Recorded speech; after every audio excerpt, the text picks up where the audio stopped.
Баршаңызға сәлем, сіздермен мен Сандуғаш, менің YouTube арнама қош келдіңіздер. Менің YouTube арнама тіркеліп, қоңырауша белгісін басып кетулеріңізді сұраймын. Бүгін мен сіздермен жусай қосылған пирожкидің жасалу жолымен бөлісетін боламын. Алдымен картошкамыз бен пиязымызды жақсылап ашып, майдалап турап алатын боламыз. Пиязымызды турап алып, ыдысқа салып қоятын боламыз. Енді картошкамызды майдалап турап аламыз. Жұқа-жұқа болу керек, өйткені оны қайнатып пісіріп алатын боламыз. Майдалап, жұқалап, осылай турап алатын боламыз. Менің YouTube арнама тіркелмеген болсаңыздар, тіркеліп, қоңырауша белгісін басып кетулеріңізді сұраймын. Картошкамызды осылай суға салып, қазанға салып, қайнатып алатын боламыз. Қайнатып, картошка піскенге дейін астын бір қайнағанша астын жай қойып, қайнатып қоятын боламыз. Ал енді басқа ыдысқа пиязымызды майдалап турап алған пиязымызды қуыратын боламыз. Пиязымыз қып-қызыл болғанға дейін қуырып аламыз. Картошкамыз піскеннен кейін оны сүзіп аламыз да, бір ыдысқа сөйтіп оны езгіштеп майдалайтын боламыз. Жусайымызды жақсылап жуып тазалап алдық. Енді бұны да майдалап турайтын боламыз.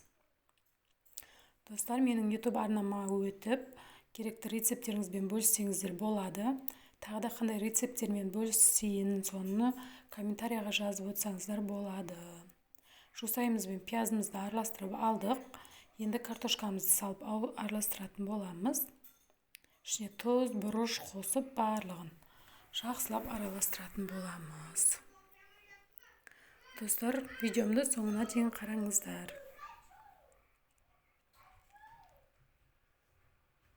Сұрақтарыңыз болса, комментарий бөліміне жазып кетсеңіздер болады. Мен оқитын боламын.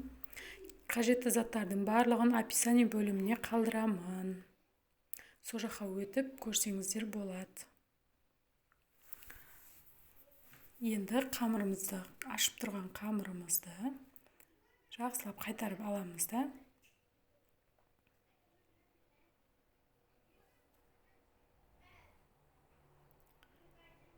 Кесіп алып, уже түйетін боламыз. Қатты жұқа болып кетпеу керек, бірақ жұқалау етіп жаямыз.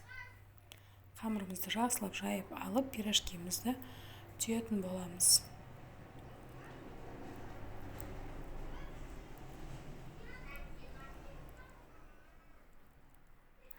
Қамырымызды жайып алдық.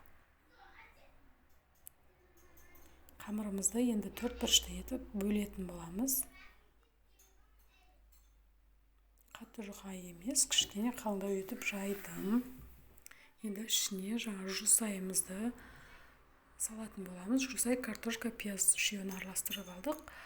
Осын салып түйетін боламыз. Шетін барлығын вилкамен жапсаңыздар болады, ашылып кетпеу үшін. Осылай вилкамен жауып түйіп алдық.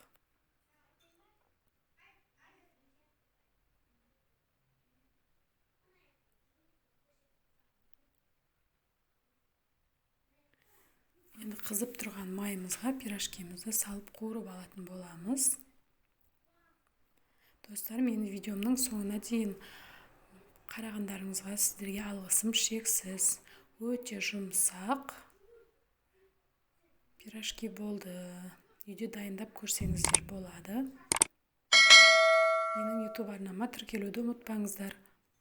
Сіздерге рахмет.